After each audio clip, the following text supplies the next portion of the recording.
saya boleh cakapkan uniknya Pusat Bahasa ni, dia tidak menawarkan program bahasa dalam peringkat prasiswazah.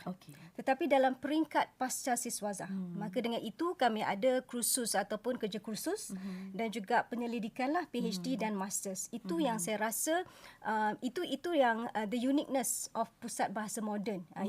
Itu saya harap semua faham lah ya, sebab kita tak ada bila belajar bahasa ada 4 skill. Salah iaitu reading, speaking, kita ada reading, speaking, writing, lagi satu listening. Ya. Kalau speaking ni memang setiap subjek tu ada. So maknanya it's just that, tapi itulah yang saya cakapkan ya, skill ni dia bukan satu hari sudah pandai.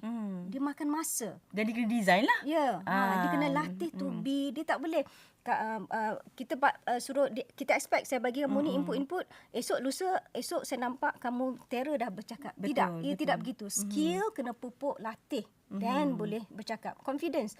Tak boleh beli confidence, kena latih. Pusat Bahasa tak boleh lari daripada khidmat masyarakat. Betul. Okey. Betul. So contohnya khidmat masyarakat yang kami adakan baru-baru ni di Cameron Highlands melibatkan pelajar-pelajar orang asli misalnya.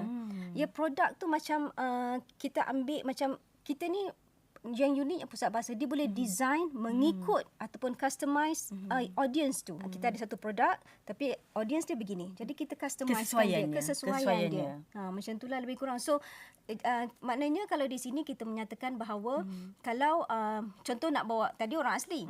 Lepas tu kita ada misalnya kanak-kanak daripada, bukan kanak-kanak, ada pelajar-pelajar daripada year 4, 5, 6 ya.